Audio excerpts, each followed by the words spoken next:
Okay, all right, and we're back. Okay, now for this video, we're going to talk about the Ottoman Empire in the 19th century. And look, we're going to actually see a lot of similarities maybe between Russia, which we just talked about, and the Ottoman Empire in the 19th century and how they react to similar challenges.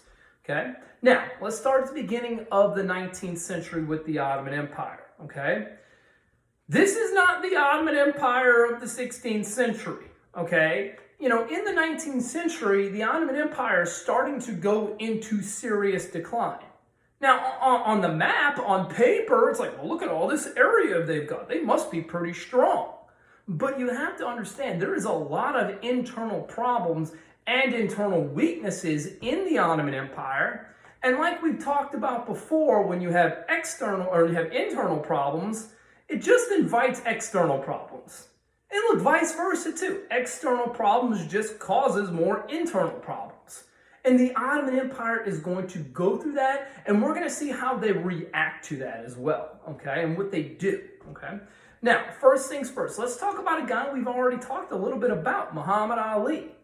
Now, Muhammad Ali, okay, he is a pain in the butt for the Ottomans, okay? You know, he started an independence movement in Egypt. He rips Egypt away from the Ottoman Empire.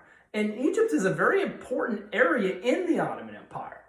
And we talked about it, Muhammad Ali is making trade agreements with the British. You know, he is supplying raw cotton. The British are giving him money. He's building up his military. He's building up Egyptian infrastructure. Now keep in mind, with this stronger military, with this better infrastructure, Muhammad Ali is not going to be content with just Egypt. He's going to want to expand as well. Now here's where European politics gets very, very interesting.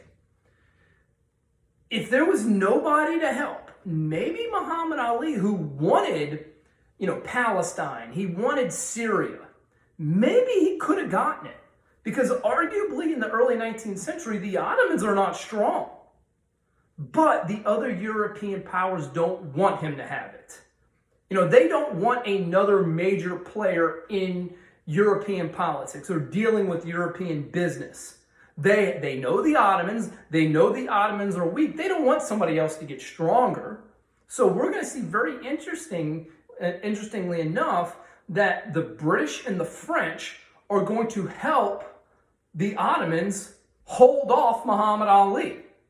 Now, they're not going to, get Egypt back for the Ottomans, but they hold him from getting more land. Okay? Now, I think you know what's going to happen next. When the British and when the French help out the Ottomans, they're only going to quickly realize these guys are way worse off than we thought. These guys are actually pretty weak, so we can do anything we really want to them, and they can't do anything about it. And really, that is definitely what is going to happen. Really, in the 19th century, the Ottomans are at the mercy of the Europeans. Okay? We're going to see that in the 19th century, like especially 1830, the British allow the Greeks to rebel and break away from the Ottoman Empire. Okay, so yeah, they're helping the Ottomans in one hand, but then they're letting them lose territory in the other hand. Regardless, the Ottomans can't do anything about it. We're going to see that in 1830 as well, France is going to invade Algeria, which is an Ottoman-controlled territory. Okay, and there's nothing really the Ottomans can do about it besides just go, well, we had that land, now we don't. Okay, we got nothing here. Okay. So really, the Ottomans are at the mercy of European politics, okay? And we talked about it, in the last video with Crimea, all right? The British and the French will help out the Ottomans to hold off the Russians only because they don't want the Russians to get too big, okay? So there's a lot of European politics that affect the Ottoman Empire, okay? Now, that being said, in 1839, the Ottomans realized we better do something. And we better do something quick because we're going in a very bad direction. Okay? The Europeans are telling us what to do, and all our response is, okay, because they know they can't do anything back. All right, and that is not a good position for the Ottomans to be in. Okay, so let's talk about what happens. In 1839, the Ottomans will pass a series of reforms called the Tanzimat reforms. Okay, now it's not just like one reform or two. It's like, these reforms will be laid out over the next couple decades. And I guess the best way to put it is that to a certain degree, the Tanzimat reforms is going to begin to westernize this area. There will be a shift, okay? And definitely with the Tanzimat reforms, the Ottomans are going to take a more secular, a more Western direction than they've ever had previous. Okay, so let's talk about some of the things they do. First, shock me, shock me, shock me. They get rid of the Janissaries. What had always been essentially the core of the Ottoman army, those Eastern European slaves, okay, that control the large cannons, okay, they've gotten rid of them. Now, it wasn't for lack of a fight. The Ottomans actually do try, the Janissaries do try to fight back, but they are defeated. And we're going to see that the Ottoman Empire starts to transition to more of a Western-style military with Western-style weapons. Okay, so that's the first thing. No more Janissary Corps. Second thing, education system's overhauled. Okay, all right, we're going to see that the education system is going to mimic more of Western Europe and what's going on with Western Europe. I mean, you'll have the creation of secondary schools and primary schools. You'll see the creation of medical colleges based off of Western European knowledge. Military schools that are teaching, Western-style military techniques. Okay?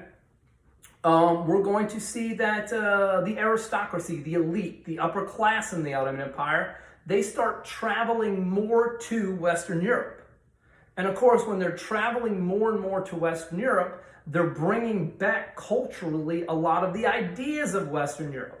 A lot of the dress and the style of Western Europe. And they're bringing that into the Ottoman Empire. Okay? And look, keep in mind, the same thing's happening in Russia, and eventually the same thing's going to happen in Japan, where this Western European style is going into the Ottoman Empire. Now, probably the biggest jump is going to be with law. Okay? Keep in mind that the Ottoman Empire was always based on Sharia law. It was always based on Islamic law. Well, now it's going to be revised. And they're going to bring a lot of Western European ideas into the law systems. Mainly the idea that Muslims are equal to non-Muslims and non-Muslims are equal to Muslims, which had never been seen before. Okay? Now, with these reforms, really, it put a Band-Aid on the wound, okay? Arguably, if they didn't have these reforms, I don't think the Ottomans would have made it into the 20th century, okay? So the reforms did help, but arguably it's too little too late. And keep in mind this too. Not everybody was jumping up and down and doing cartwheels and backflips over the Tanzimat reforms. You're changing things. And people typically don't like change, especially rapid, dramatic change. There was a lot of religious leaders who resented the fact you're taking control of the schools away and changing the ideas of the schools, okay, and the legal system. Okay, so there's a lot of traditionalists, a lot of conservatives that don't like the direction this thing is going, okay? Now, of course, other Ottomans said, dude, you're not going far enough. All right, you're bringing in these reforms, but, maybe we should have some kind of representative government in the Ottoman Empire. That's not going to happen, okay? All right, well, kind of. All right, now we do see in 1876, there will be a new sultan, a new leader of the Ottoman Empire, and his name is Abd al-Hamid, okay? And al-Hamid, he is going to create a constitutional monarchy, okay? All right, well, let me rephrase it. He agrees to create a constitutional monarchy, so he gets support, okay? And look, he's going to do what a lot of European leaders do. I will do this, I pinky promise. Of course, 2 years later in 1878, he basically says, oh yeah, that little constitution you wrote, it doesn't apply to me. I rescind it, I dissolve the legislature, and he becomes a dictator pretty much what the Ottomans had always had before. Okay? All right, so this is it. This is all you need to do for this week's lesson. Make sure you get it done. Have a good day, guys.